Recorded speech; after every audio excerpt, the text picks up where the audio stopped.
The future of surveillance is hiding in plain sight at the Baja Beach Club in Rotterdam, Holland. This may look like a regular party, but it's no normal club. The Baja has an elite group of special VIPs who are different from other clients. They need no identification and no cash to buy drinks or food. To enter the club, all they have to do is offer up an arm to a scanner. And tonight, 21-year-old Rfid will be joining the in crowd. I just do it because it's more comfortable. They will bring you the drinks and food instead of you going to the bar to get it. But before he can party, Rfid has a doctor's appointment. He's getting an electronic chip implanted in his arm. It's called radio frequency identification. An RFID chip is a small device that transmits a radio signal that's read by a scanner. In 2003, the Attorney General of Mexico and some of his staff received RFID implants inside their bodies to allow them access to sensitive areas. While it's not yet commonplace, Rfid's doctor has implanted nearly 100 chips. At first I had some doubt, of course, because you are putting chips in healthy young people. But I think it's the future. Each tiny chip has a number. A scanner connected to a database can instantly reveal who the person is and much more. Technically, there's no limit to the information the database can hold. This is the needle with which I'm gonna implant the chip. The chip itself is a little larger than a grain of rice. It will remain inside Rfid's body for the rest of his life, or until he undergoes surgery to have it removed. Rfid will need an anesthetic before the procedure. The chip is implanted just millimeters below the skin. If it goes in too close to the muscle could be damaged, and Rfid will feel the chip when he moves. If all goes well, he won't even know it's there. Okay.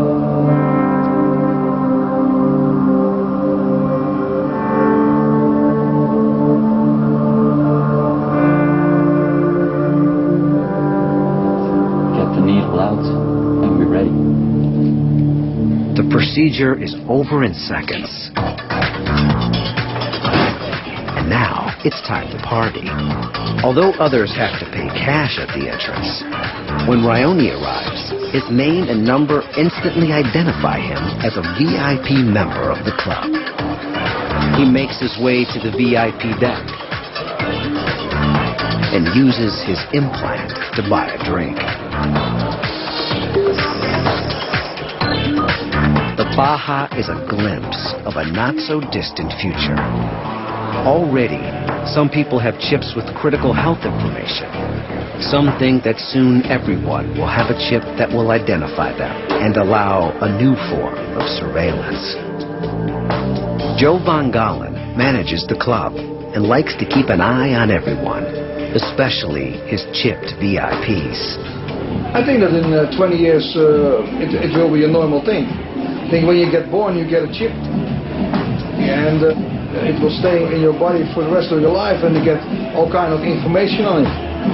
So if you got a problem, they read the chip and then they know who you are. Implanted ID chips may be just the beginning. Future chips could be coupled with GPS tracking technology, making it possible to locate anyone, anytime, anywhere. Parents and pet owners are already using external GPS units to keep track of their loved ones. In the U.S., approximately 7,500 criminals are monitored by GPS.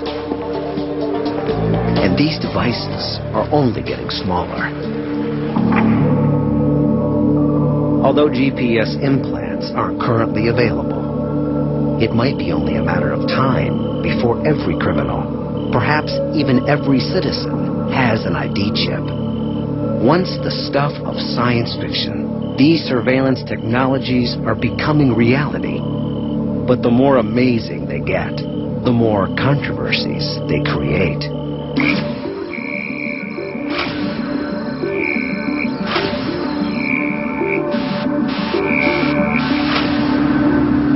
In the name of security, societies around the world are struggling to redraw the line between surveillance and privacy. The bill before me will help law enforcement to identify, to dismantle, to disrupt, and to punish terrorists before they strike.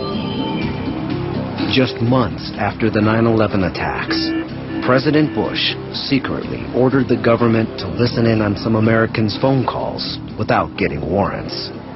Technically, snooping on communications is not difficult.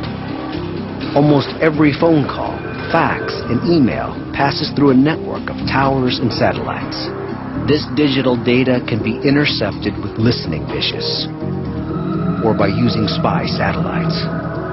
The U.S. alone has more than 30,000 eavesdroppers scattered around the world, working with at least 100 spy satellites. Every 3 minutes, they collect enough information to fill the Library of Congress. Governments tell us these technologies make us safer. But where is it all leading?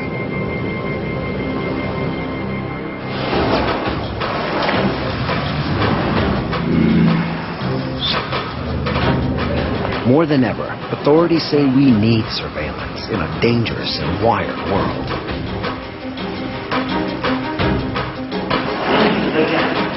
Even 500,000 cameras couldn't stop the London bombings.